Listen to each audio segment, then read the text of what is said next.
తూర్పు గోదావరి జిల్లా అనపర్తి బిక్కువోలు కుమార సుబ్రహ్మణ్యేశ్వర స్వామి ఆలయానికి ఓ ప్రత్యేకత ఉంది. ప్రస్తుతం ఆ ఆలయంలో షష్ఠి వేడుకలు ప్రారంభమయ్యాయి. ఈ వేడుకలకు గోదావరి జిల్లాతో పాటు ఇతర రాష్ట్రాల నుంచి భక్తులు వస్తూ ఉంటారు. అయితే ఈ ఆలయానికి ఓ విశిష్టత ఉంది. ఈ ఆలయం దక్షిణాభిముఖంగా ఉండడం చేత స్వామివారికి ఇష్టమైన మంగళవారం శుద్ధ షష్ఠి రోజున సుబ్రహ్మణ్యేశ్వర స్వామికి ప్రత్యేక పూజలు నిర్వహిస్తారు. ఈ సందర్భంగా సంతానం లేని స్త్రీలు స్వామి చెంతనే ఉన్న సహజ పుట్టపై నాగుల చీర ఉంచి దానిని ధరించి ఆలయ ఆవరణలో నిద్రిస్తే సంతానం కలుగుతుందని నమ్మకం. సుబ్రహ్మణ్యేశ్వర స్వామి ఏంటంటే సంతానం లేనటువంటి వాళ్ళకి సంతానం కొరకు, వివాహం కానటువంటి వాళ్ళకి వివాహం కొరకు మనకి ఈ స్వామి ఇక్కడ దక్షిణముఖంగా వెలిశారు. అంటే మామూలుగా బ్రహ్మచారికే చాలా విశేషమైనటువంటి పౌరన్, అందులోనూ దక్షిణ ముఖాన్ని చూస్తున్నట్టుగా, దక్షిణముఖం అంటే వామాచార పద్ధతిలో వామాచార ముఖాన్ని చూస్తున్నట్టుగా వెలిసినటువంటి స్వామి మనకి ఇక్కడ పుట్టతో సహా ఆయన ఇక్కడ వెలిసినటువంటి విశేషమైనటువంటి చరిత్ర కలిగినటువంటి దేవాలయం ఉండేది.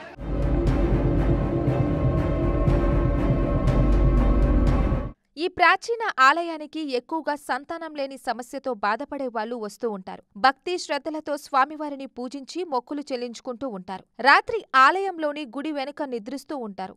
అలా నిద్రిస్తున్న సమయంలో వారి కలలో పూలు పండ్లు కనిపిస్తే పిల్లలు కలుగుతారని భక్తులు నమ్ముతూ ఉంటారు. సుబ్రహ్మణ్య షష్ఠి రోజు అది చాలా స్పెషల్ డే సుబ్రహ్మణ్య స్వామికి. ఆ రోజు వచ్చి ఇక్కడ పడుకుంటే కనుక ఆ పడుకున్నప్పుడు కలలో ఆ దేవుడు మనకి కనిపిస్తారనమాట. ఏదో ఒక రూపంలో, అది పండు అవ్వచ్చు, కాయ అవ్వచ్చు, లేదా సర్పం అవ్వచ్చు, లేదా సుబ్రహ్మణ్య స్వామి రూపమే అవ్వచ్చు. ఏదో ఒక రూపంలో ఆయన కనిపిస్తారు. అలా కనిపించినప్పుడు ఆయన మనకి సంతానానికి కరుణించినట్టు. షష్ఠి రోజున స్త్రీలు తమ కోరికలు ఫలించిన తర్వాత పుట్టిన పిల్లలను తీసుకుని వస్తారు. వారికి ఇక్కడ పూజలు, అభిషేకాలు చేయించడం ఒక ఆచారంగా సాగుతుంది. ఇలా భక్తులు బిక్కువోలు సుబ్రహ్మణ్యేశ్వర స్వామివారి మొక్కు తీర్చుకుంటూ ఉంటారు.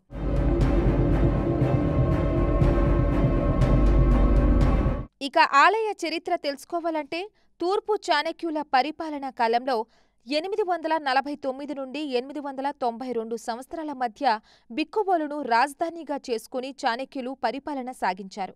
వారిలో పెద్దవారైన విజయాదిత్య తండ్రి నరేంద్ర మృగరాజు రాష్ట్ర కూటములతో యుద్ధం సాధించి అనేక మందిని హతమార్చాడు. అంతేకాకుండా 108 యుద్ధాలు చేసి శత్రు సైనికులను తరిమికొట్టాడు.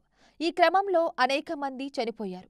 ఆ పాపాన్ని తొలగించుకోవడానికి 108 శివాలయాలను నిర్మించారు. ఈ ఆలయాల్లో కొన్ని తురుష్కులు ధ్వంసం చేశారు.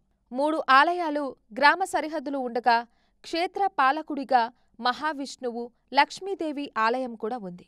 సుబ్రహ్మణ్యేశ్వర స్వామి ఆలయంలో ఇప్పటికీ సహజంగా ఏర్పడిన పుట్ట దర్శనమిస్తుంది.